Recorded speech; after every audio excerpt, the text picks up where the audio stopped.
Heavenly Father, thank you for bringing us here today. Thank you for your Sabbath. Thank you for the ability to rest and to appreciate this special day. Lord, thank you for all the blessings that you give us in our lives. Thank you for guiding us in your word, opening up your word to us so that we can see your truth. It's an amazing blessing, Lord, to have you in our lives. I don't think we quite always recognise how special it is. Lord, I pray that you would bless everybody here, bless everybody online watching, and I pray, Lord, that you bless this teaching to us. I praise your holy name, Lord.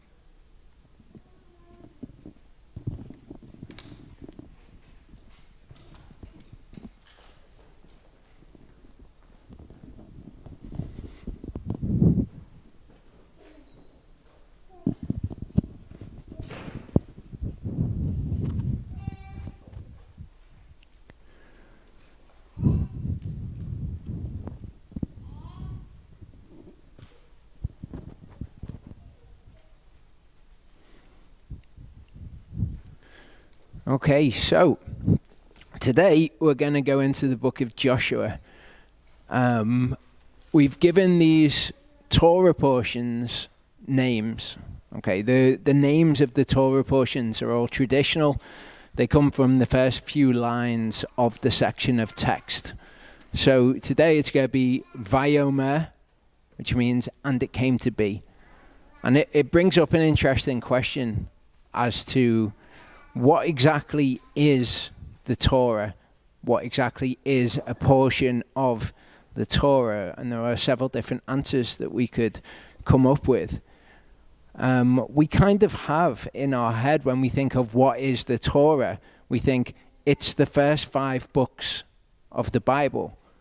And that's not actually correct. It is correct and it's not correct. That is part of the Torah. It's what the Jews would call the Torah. They would say, well, that's the law, that's the first 5 books, it's the books of Moses, so that's the Torah. Yeshua had a different idea about what the Torah was. He included the prophets and the writings in the Bible in the Torah, because Torah means teaching and instruction, basically. So whether this should be included in a Torah portion is an interesting question. Now, if we were to narrow down to the law, the prophets, and the writings, that would be the Torah, the prophets, and the writing. That's where you get the word Tanakh from. You've got the Torah, the Navi, or the Naviim, which would be the prophets, and the Ketuvim, which would be the writings. And from that you get Tanakh. But if we're actually looking what the law portion of that is, what is the Torah part, then we can actually include Joshua within that itself, just in the Torah part of it. So what do I mean by that? Well, if I was to ask you who wrote the Torah, I think most people would probably say that Moses wrote the Torah. But as it turns out, that might not be exactly correct. It is known as the Torah of Moshe. It's also known as the Torah of Elohim. So it was Elohim's Torah, which he gave to Moshe, and Moshe taught the Torah. But does that mean that he actually wrote the Torah and all of the Torah? Deuteronomy 34, 5-8 says, "And Moshe, the servant of Yehovah, died there in the land of Moab, according to the mouth of Yehovah. And he buried him in a valley in the land of Moab, opposite Beth Peor, and no one knows his burial place to this day. And Moshe was 120 years old when he died. His eyes were not dim, nor his freshness gone. And the children of Israel wept for Moshe in the desert plains of Moab 30 days. So this is written in the Torah. It could be that Yehovah inspired Moshe to write this before his death. But this is talking about what happened after Moshe's death, and it records these events. So there's also a likelihood there that somebody else wrote this and recorded it. Okay, it's recorded as in these events are the ones that happen. In Joshua 8:30-32, it says, "And Joshua, built an altar to Yehovah Elohim of Yisrael in Mount Eval, as Moshe the servant of Yehovah had commanded the children of Yisrael, as it is written in the book of the Torah of Moshe." Okay, so we've got the book of the Torah of Moshe, the book which contains the Torah of Moshe. An altar of unhewn stones over which no man has wielded iron. And they offered on it burnt offerings to Yehovah and slaughtered peace offerings. And there in the presence of the children of Israel, he wrote on the stones, this is Joshua wrote on the stones a copy of the Torah of Moshe, which he had written. Okay, so it tells us here that Joshua wrote the Torah of Moshe and that he wrote a copy of it on these stones. So if we're to ask, who does the Bible say wrote the Torah of Moshe? The answer would be Joshua. Now Joshua, son of Nun, Moshe's assistant from his youth. Okay, so Joshua was his assistant. Exodus 33 verse 11 says, "Thus Yehovah spoke to Moshe face to face as a man speaks to his friend." Okay, in the tent of meeting, this is where Yehovah would speak to Moshe. And he would return to the camp. Moshe would return to the camp, but his servant Joshua, son of Nun, a young man, did not leave the tent. Okay, so when he spoke to Moshe face to face, Moshe would go back to the camp and Joshua would stay in the tent. And the scriptures tell us Joshua wrote the Torah of Moshe. Now in John 5, it says, "For if you believed Moshe, you would have believed me, since he wrote about me. But if you do not believe his writings, how shall you believe my words?"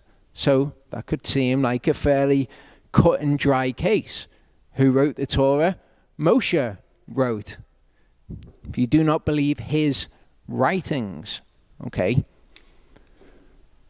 Jeremiah 36, 1-4. I think it's more than 1-4 actually that I've covered here.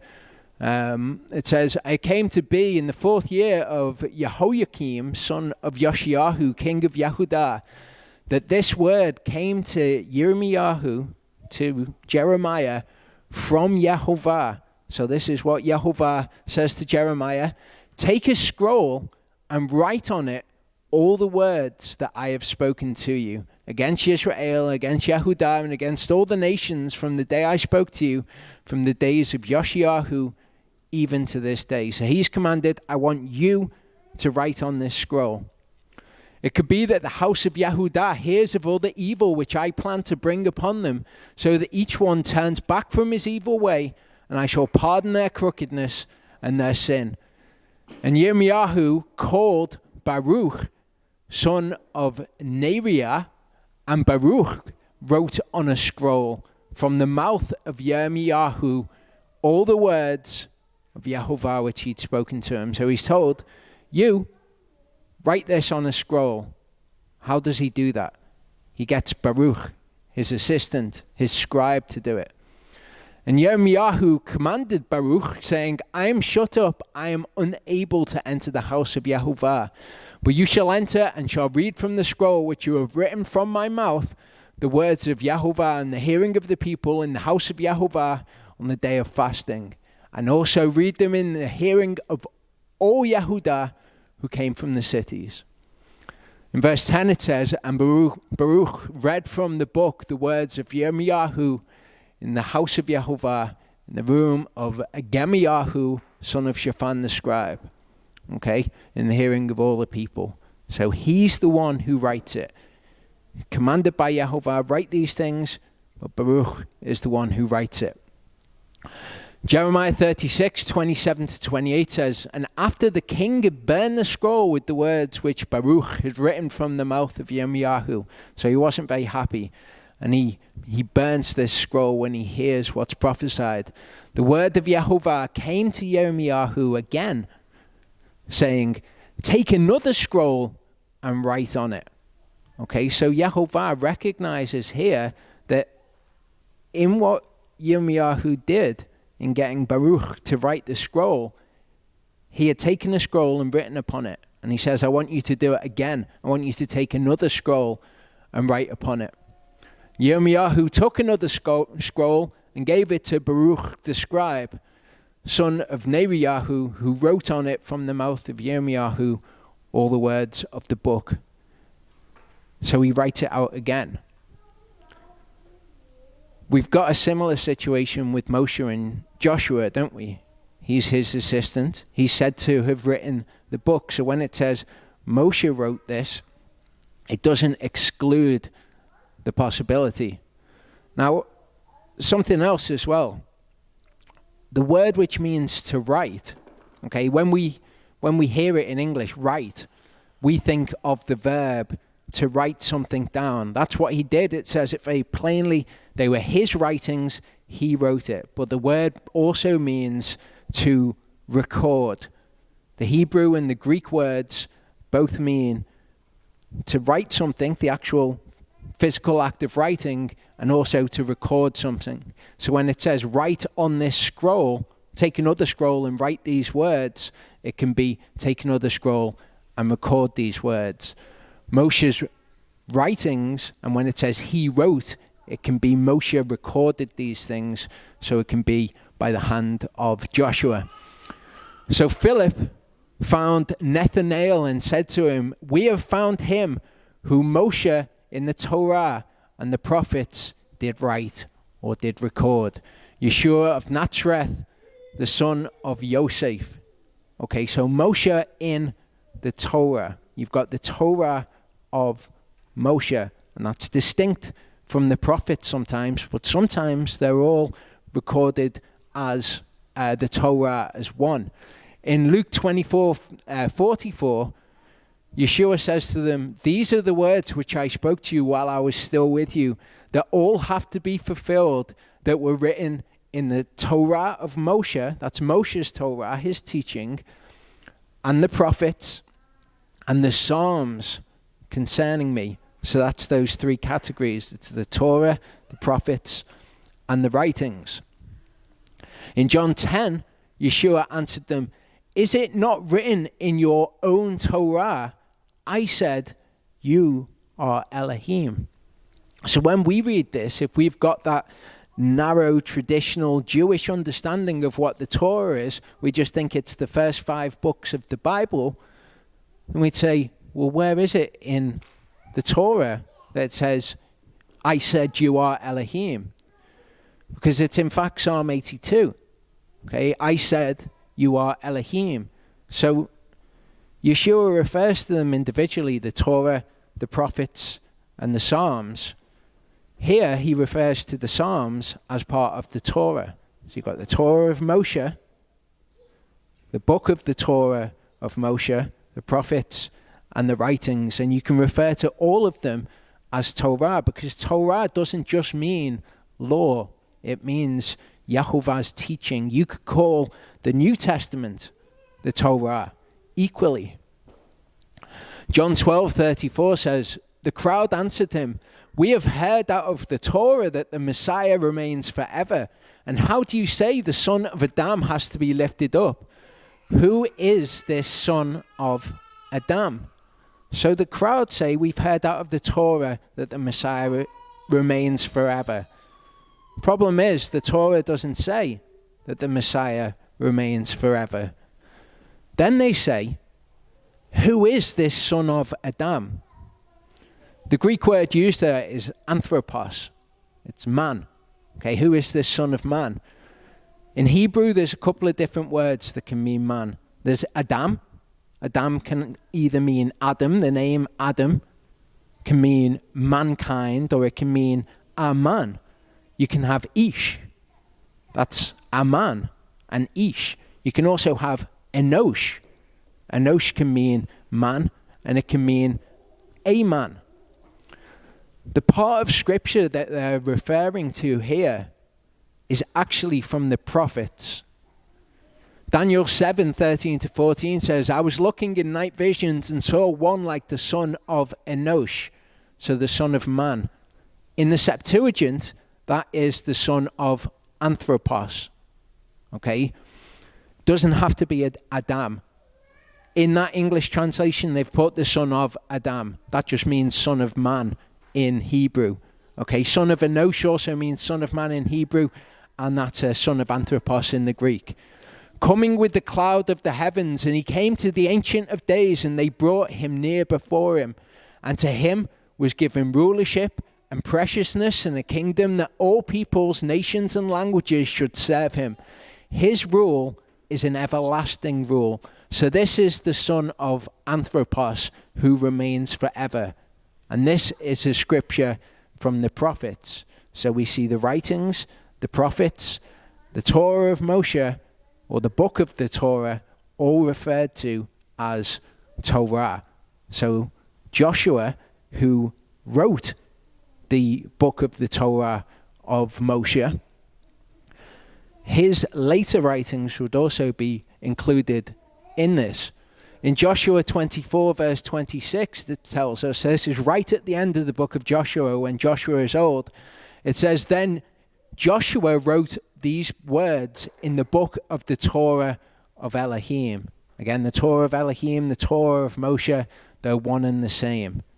Just like when we hear Elohim did something, and we also hear that Hasatan did the same thing, and that's reconciled because Hasatan did something and Yehovah did it through him, so to speak. Yehovah's Torah is Moshe's Torah. People get very confused thinking, well, we don't follow the law of Moses anymore, and they try to distinguish it from God's law, but Elohim gave his law to Moshe. So it's simultaneously his law and Moshe's law. But Joshua wrote all of those words in the book of the Torah of Elohim. This is at the end of the book of Joshua. He wrote the book of the Torah, including Moshe's death, and then he records all the words which we're going to study in the book of the Torah. So is Joshua the Torah portion? I would say yes. Luke 24 verse 27. Beginning at Moshe and all the prophets, he was explaining to them all the scriptures concerning himself. Okay, so this is Yeshua. He's on the road to Emmaus, and he's explaining who he is after his death. They've heard all these things about him. He's explaining who he is and his death and all of those sorts of things from Moshe and the prophets, beginning there and explaining all the things, because all of the scriptures point to Yeshua. All of them explain the gospel, and that's something that I'm going to be focusing on in the Joshua Torah portions. This one and the next one. There's going to be 4 Torah portions. I'm going to do this one. If you see Charlie the next, I'll do one, and Charlie will do the last Joshua Torah portion. What I'm going to be focusing on is the gospel throughout the scriptures, and what the gospel actually is. What is the good news? Why is it necessary that we believe that Yeshua died and was raised again? Why is that necessary to believe? I'll go through all of that. I'll go through that particularly next time. I'll be going through a lot to do with the good news, with the gospel throughout these Torah portions. John 5:46-47. Again, if you believe Moshe, you would have believed me, since he wrote about me. If you do not believe his writings, how shall you believe my words? My words are the same thing. So we go back in the Torah, we see pictures of Yeshua. We see people who particularly are pictures of Yeshua. We see it with Joseph, don't we? We've looked at Joseph before. In this teaching, I would recommend to anybody to watch this, because this goes through Joseph's life chronologically and shows how it is the narrative in the Gospels chronologically. Joseph gets things backwards to how Messiah gets them, but his life is chronologically Messiah's life, and that's going all the way back to the book of Genesis. Okay, Yeshua is written about within there. We see Aaron. Okay, Aaron is a picture of Yeshua, isn't he? Not only because he is high priest, we also get other things with Aaron that are a picture of Yeshua. Okay, think of his rod that budded. Right from the beginning, we have this idea of life coming from death. And it's all the way through. And this is essential for us to understand the gospel as it is taught from Genesis through all of the Torah of Elohim, including the New Testament. Okay, Daniel. In the book of Daniel, we see Daniel cast into a pit, don't we? With the lions. Okay. This is again a story of where Daniel was put in a situation where he was certain to die. He wasn't killed and then resurrected to life, but he was put in a situation where he was certain to die. He was, it was seen as a form of execution, wasn't he? He was told that he would be executed by being thrown to the lions. He was thrown to the lions, and yet he comes out alive. He comes out of the pit alive. Yeshua went down to Sheol dead and came out alive. So this is a picture of Yeshua. Joseph in his life. Okay, Joseph was twice in a pit, brought out to life. First time his brothers threw him in the pit. Okay, and instead of killing him, they sold him into slavery. So he was put in a situation where he was to die, and he came out to life. Also, he was thrown in the dungeon, wasn't he, in Egypt, and he was brought out, and he wasn't just brought out to live, he was brought out to be ruler. Jonah is the picture that Yeshua talks about. He says, "No sign shall be given to you except the sign of the prophet Jonah, who was in the fish's stomach for 3 days." Okay, if you get swallowed by a fish, a giant fish, you're going to die, because stomachs have acid in them, and you would be digested if you were swallowed by a giant fish. Jonah was swallowed. He was put in a situation where he would have died, but his life was preserved, and he came out alive. So again, this is a picture of Yeshua. Moses. Okay, Moses was hidden. He was supposed to die. Okay, all of the firstborn males were to die, but he was hidden. And what we see with Jonah is he was hidden for 3 days, just like Yeshua was in the heart of the earth for 3 days. And when we see this number 3 around these sorts of events, it's a bit of a hint that we're going to see something messianic.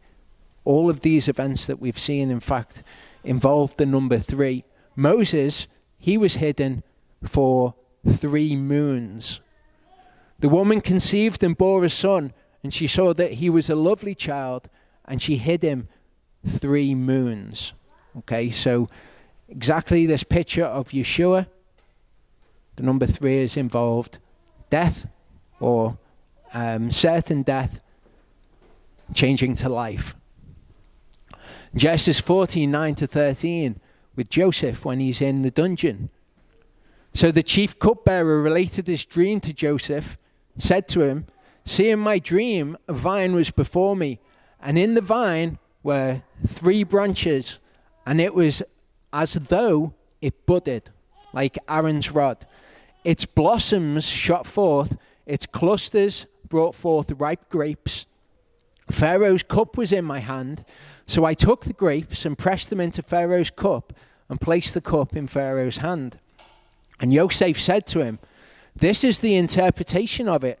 The 3 branches are 3 days." Yet within 3 days, again, Pharaoh is going to lift up your head and restore you to your place. Okay, with the baker was going to die.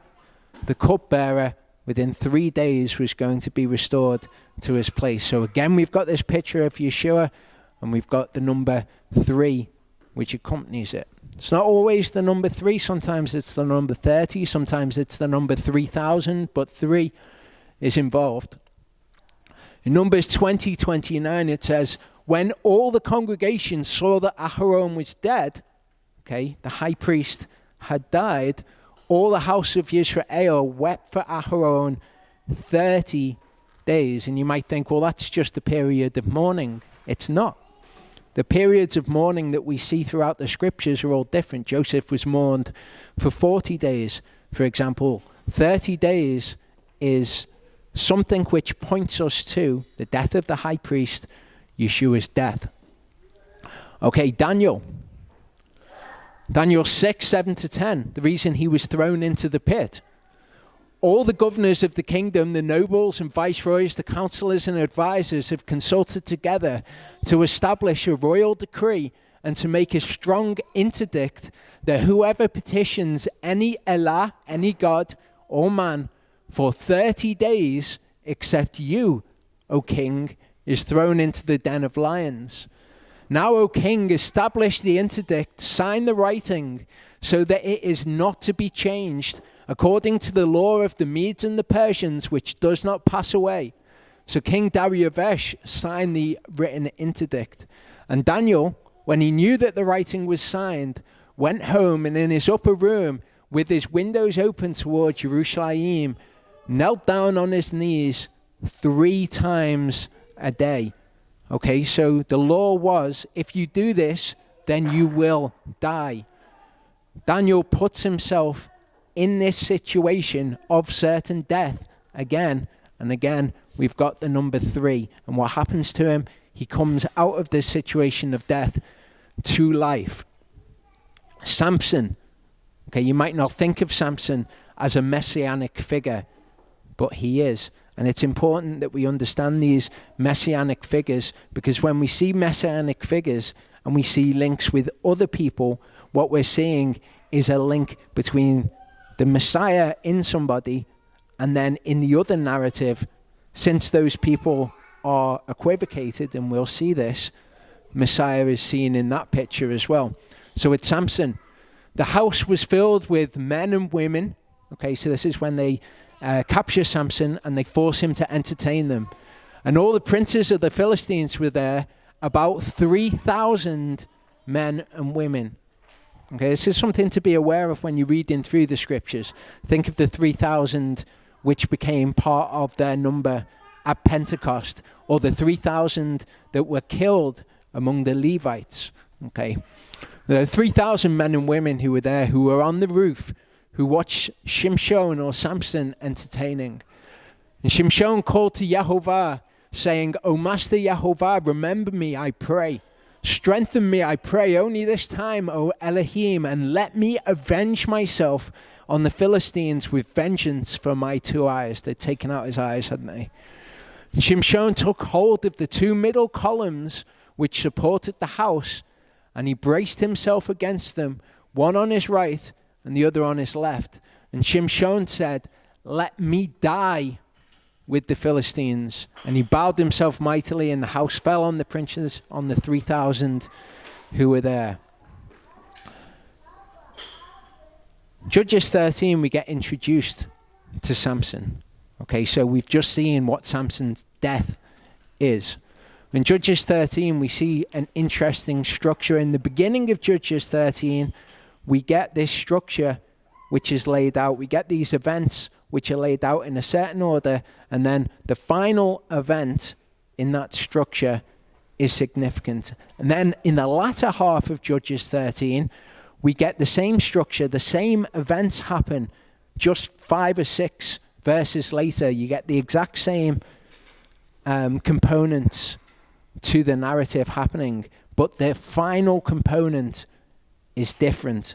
And if we pay attention to the final component, which is what that structure is drawing our attention to, then we learn something interesting. Okay, so we've seen this number with Samson. What does Samson tell us about the Messiah? Well, at the beginning of Judges 13, we see the description of a man and his wife. In Judges 13:6, 4 verses later, we see a description of a man and his wife, who are Samson's mother and father, Manoah and his wife. Judges 13:3, we see the appearance of an angel. That's what we see after the description of the man and his wife later in Judges 13. Then we see the promise of a son being given. You see the promise of a son being given. I mean, this should be also familiar to us from the angel appearing to Miriam and giving the promise of the son. We see the promise of the son, and we see the stipulations of the Nazirite vow given. Later we see the stipulations of the Nazirite vow given. Okay, and this is all pointing us towards something. The next element at the beginning is that he will save Israel. The next element is his death. Okay, so we've got this link between his death and him saving Israel, which is of course true of Yeshua. And we can see Samson as this messianic figure, and we get this. It's like the text itself is constructed in such a way to teach us this. The Messiah was hidden in the scriptures from the beginning. This is, in my mind, the sort of thing that Yeshua could have been explaining to them on the road to Emmaus. Okay, in the kind of the Jewish way of studying things, you get something which is known as Atbash.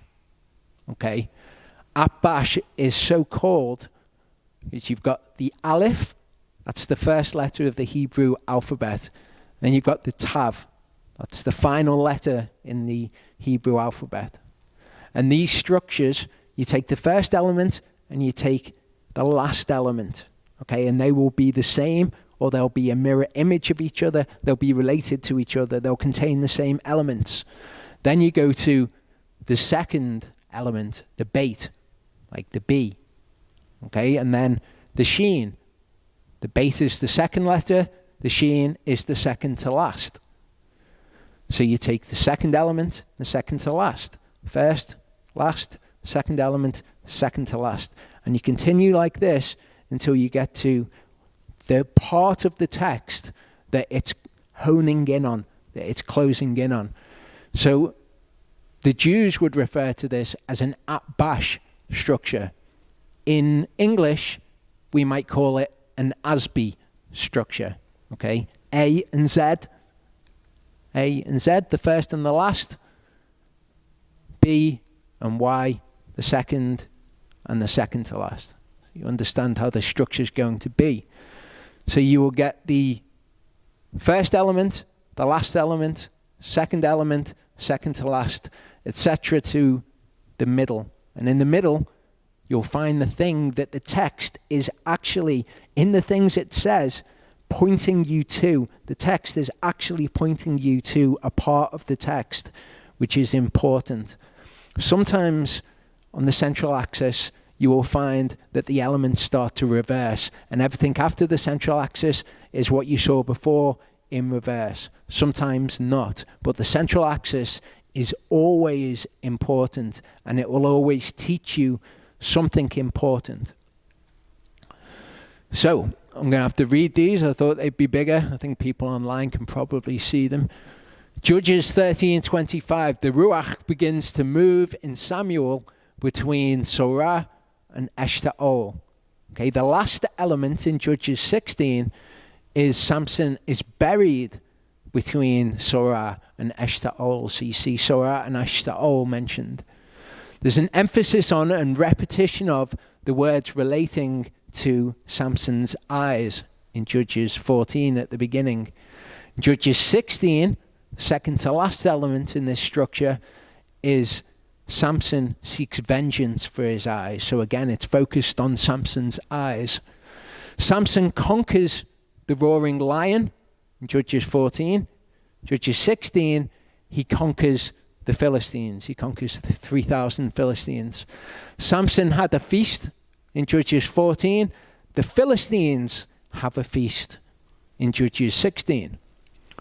Samson makes fun of the Philistines who triumph in the end. The Philistines make fun of Samson who triumphs in the end. So it's the same thing, but it's a reversal here. Samson took what didn't belong to him and returned to Israel in one particular circumstance. And again, Samson takes what didn't belong to him and he returns to Israel at the end of the narrative. Samson desires to go into his wife in Judges 15 at the beginning. Samson desires to go into a prostitute in Judges 16. Samson's unfulfilled desire at the beginning to go into his wife. You also see a desire that is fulfilled at the end. Here, though, it's the reverse. It's a desire that's fulfilled, and this desire is a thirst that he has. So you see his desire fulfilled here. Judges 15, you see the usage of animals, which are foxes, where he ties the tails together of the foxes, and they go in and they set fire to all of the crops. We see the usage of animals at the end as well, the jawbone of the donkey, which is used.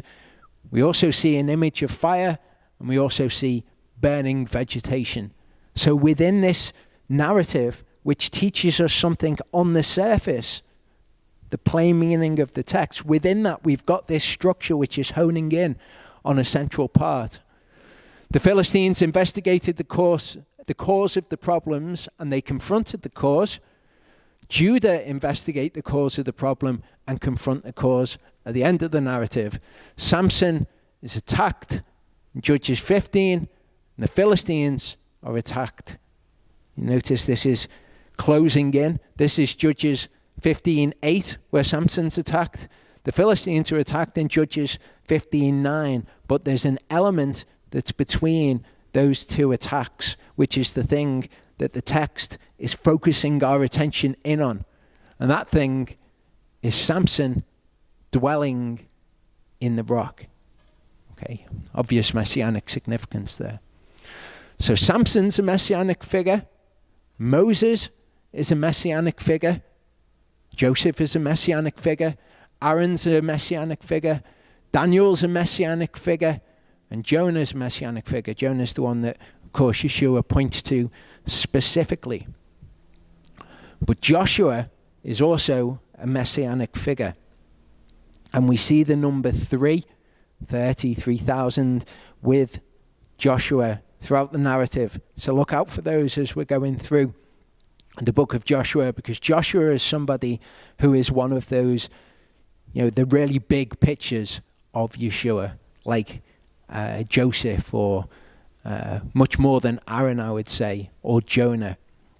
Okay, Joshua is going to teach us a lot about Yeshua, and you'll notice in all of these things, it teaches us about the gospel, the thing that is particularly pointed out by all of these the structures, by all of the pictorial representations of the people. What we're learning about is the gospel, the death, burial, and resurrection of Yeshua. So in Joshua 1:1, it says, "It came to be after the death of Moshe, the servant of Yehovah, that Yehovah spoke to Yahushua, son of Nun, the assistant of Moshe, saying, Moshe, my servant, is dead. So now arise, pass over this Jordan, you and all this people, to the land which I am giving to them, to the children of Israel. Every place on which the sole of your foot treads, I have given you, as I spoke to Moshe, from the wilderness and this Lebanon, even as far as the great river, the river Euphrates, all the land of the Hittites, to the great sea, toward the going down of the sun, is your border. No man is going to stand before you all the days of your life. As I was with Moshe, so I am with you. I do not fail you, nor forsake you. Be strong, that word is chazak, and courageous, and that word is amatz. We've looked at the word chazak before. This is what Yehovah did to Pharaoh's heart. He strengthened it. He chazaked Pharaoh's heart. Okay, we've got this word amatz translated as courageous. We've seen Hebrew words before where we've said the English words which are used to approximate it are just approximations. They don't entirely encapsulate that word. And so you have to use different English words wherever you see this word amatz, or in some of the places, to encapsulate the entirety of what it's trying to get across. For you are to let this people inherit the land which I swore to their fathers to give them. Only be chazak and very amatz, to guard to do according to all the Torah which Moshe my servant commanded you. Do not turn from it right or left, so that you act wisely wherever you go. Do not let this book of the Torah depart from your mouth, but you shall meditate on it day and night, so that you guard to do according to all that is written in it. For then you shall make your way prosperous and act wisely. Have I not commanded you? Be chazak and amatz.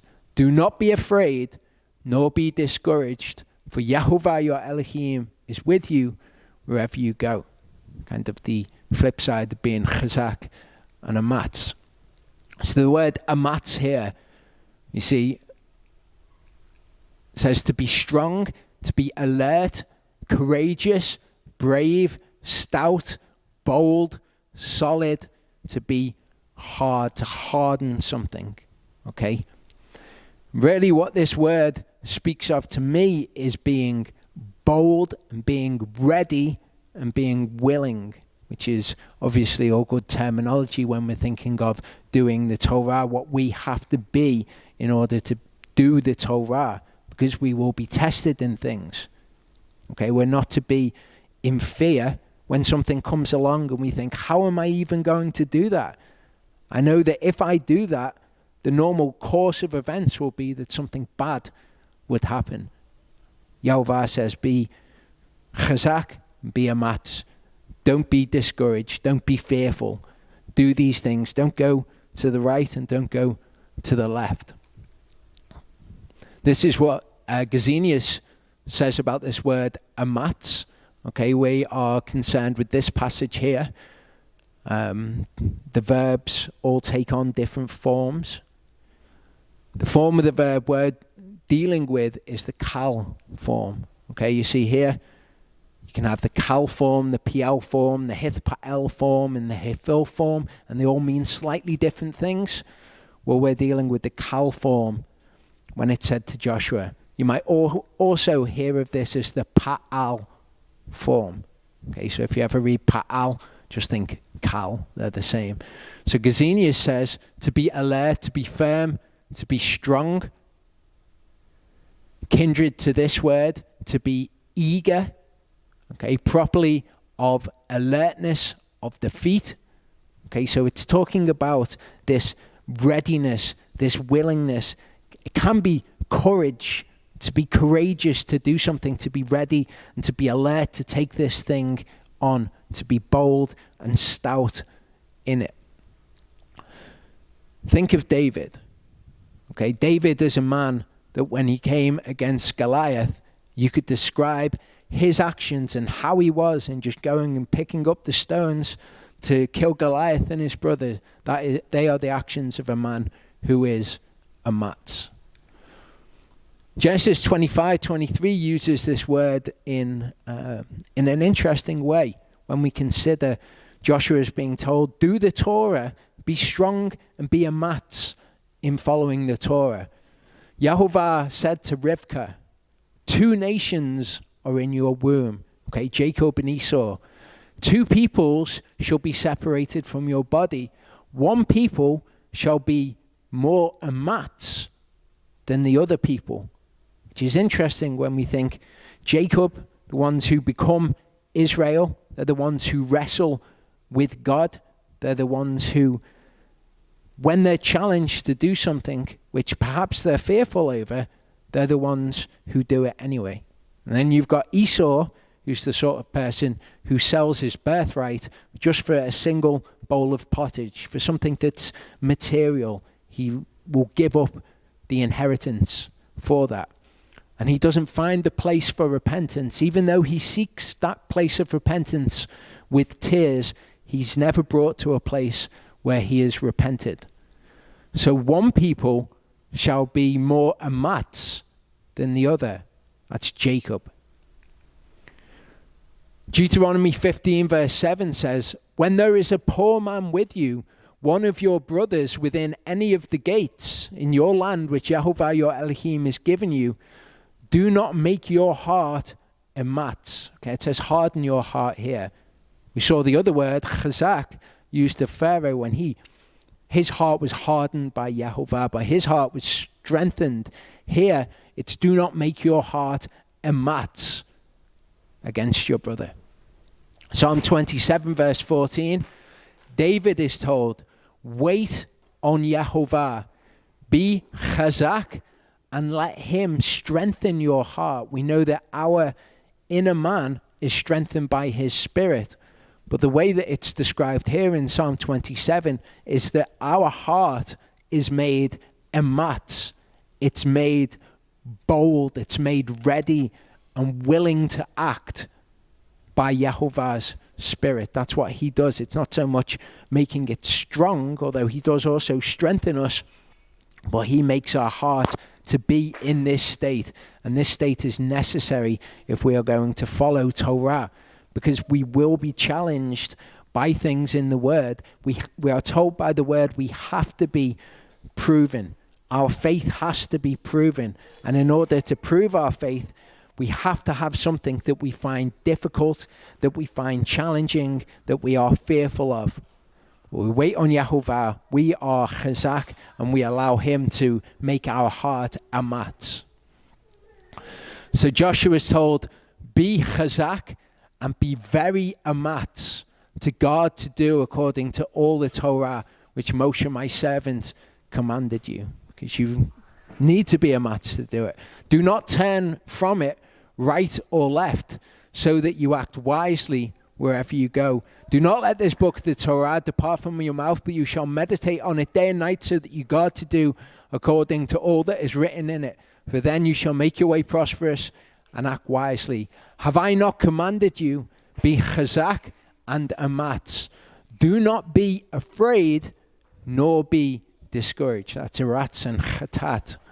For Yehovah your Elohim is with you wherever you go. So when we're challenged by these things, we're to be strong, we're to be amatz, we're to be bold and ready and willing to do these things. We're not to be a rat, and we're not to be chatat. A rat, okay, to tremble, to dread, to fear. Okay, so it's dreading something. Sometimes when you read something in the word, you think, I've no idea how I'm going to do that thing. Okay, and it can inspire in you fear of that thing, because you don't know how you're going to do it. And if it was just you, and you were required to do that, then maybe it would end in something bad. But our belief is in Yehovah. It's our belief in Yehovah that allows us to be chazak, and it allows our hearts to be amatz. Because when he's asked us to do something, we don't know how it's going to work out, but we know that he is with us in it. And that enables us to be strong and to be courageous. So we're not to dread and we're not to fear. We're not to tremble before these things. Okay, it's okay to have that instant reaction of, oh no, how am I going to do that? But then that is quelled by Yehovah making your heart amatz and knowing that he is with you in those things. Deuteronomy 7:17-21 says, when you say in your heart, these nations are greater than I am unable to drive them out, do not be afraid of them. That's the word yareh. Remember well what Yehovah your Elohim did to Pharaoh and to all Mitzrayim. And this word yareh is used along with this word aratz, to fear, to tremble. They're synonymous to a large degree. The great trials which your eyes saw, the signs and the wonders, the strong hand, the outstretched arm by which Yehovah your Elohim brought you out, Yehovah your Elohim does so to all the peoples of whom you are afraid. So you're going to be afraid when you see what it is that you've got to conquer.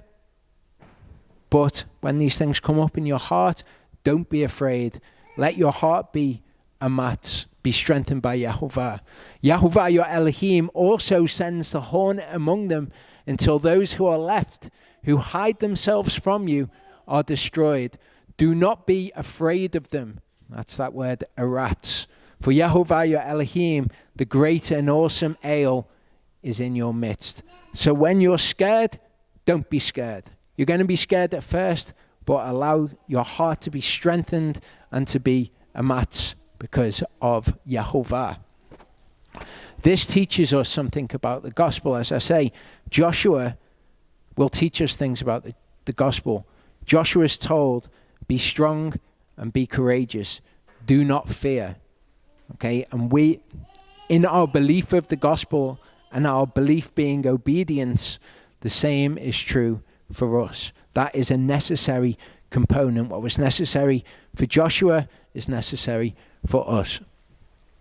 Okay, the other word was chatat, okay, meaning to be shattered, to be dismayed, to be broken. So when you see the enemy, don't be dismayed of them. When you see what is required of you, if it is something that you're fearful of, don't be destroyed by it. Don't be dismayed about it. Okay, you will be fearful of that thing, but that's necessary for your faith to be tested. This is all a part of the gospel.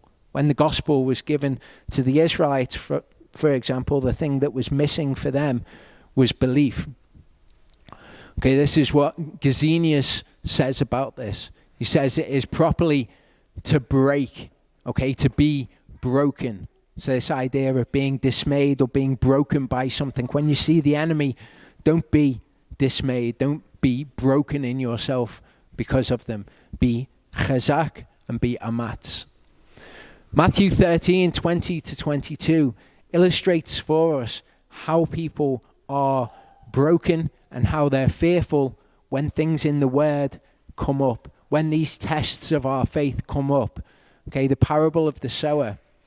That which is sown on rocky places, this is he who hears the word and immediately they receive it with joy, because the good news is great. You've got the salvation of your soul. Okay, brilliant. I'm on board with this. So immediately they receive the word with joy.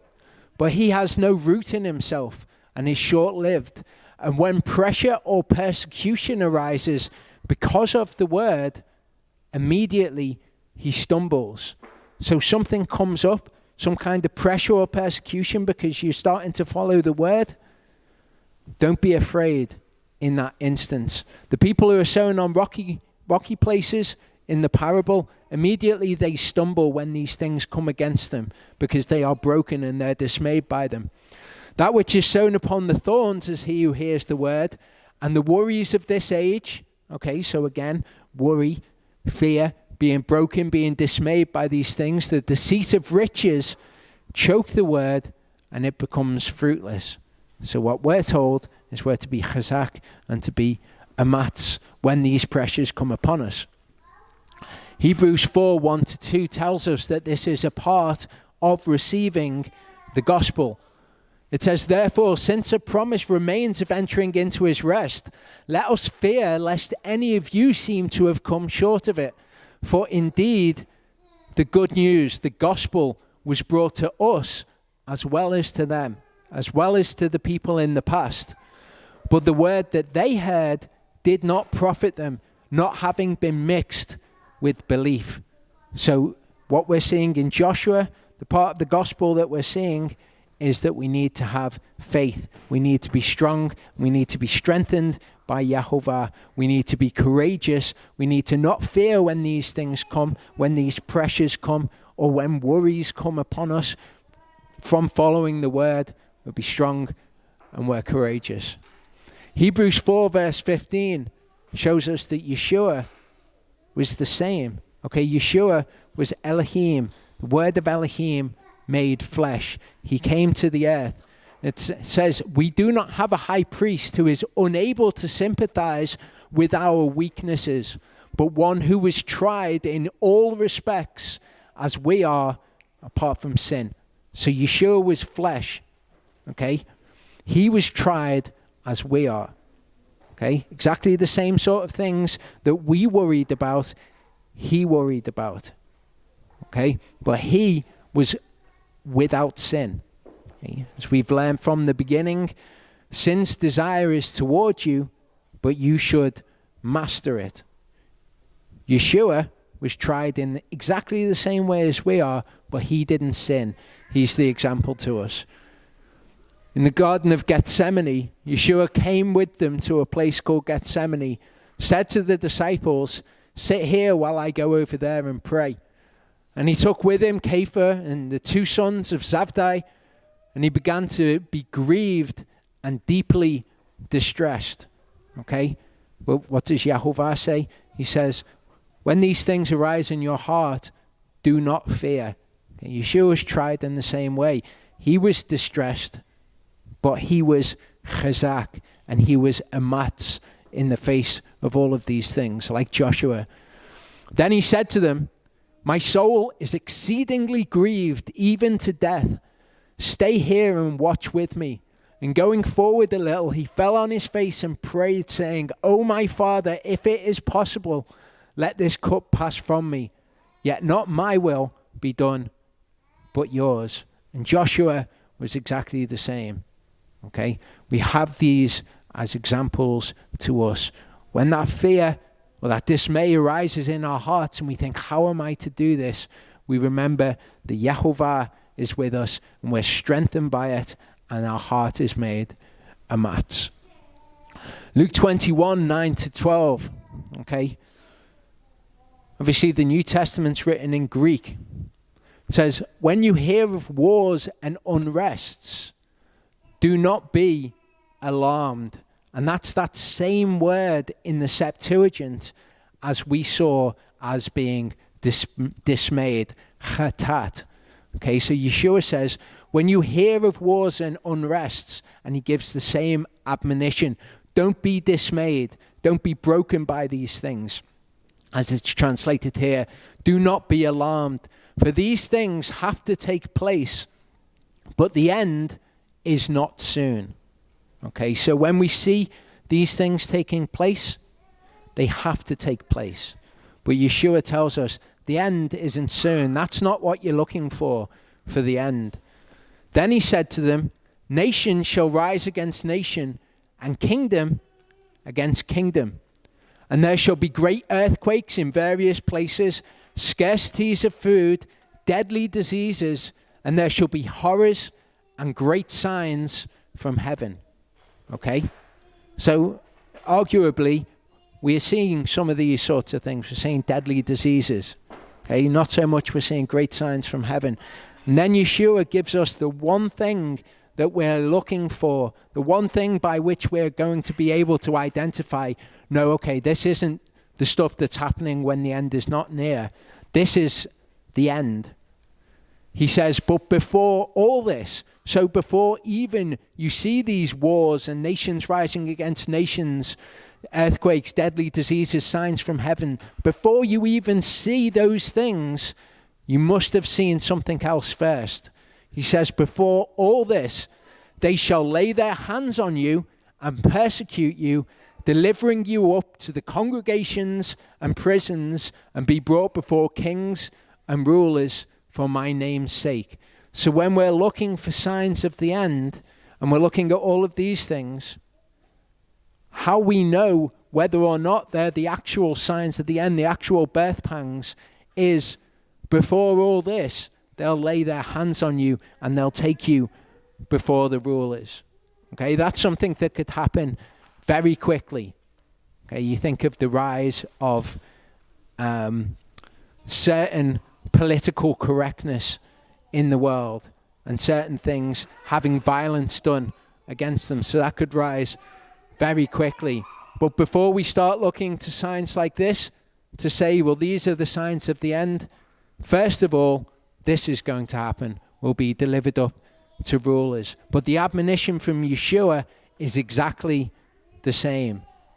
Do not be alarmed. Be strong, be courageous, be chazak, and be amatz. In the second part, we're going to look at Rahab, the prostitute. And we're going to see what that teaches us about the gospel.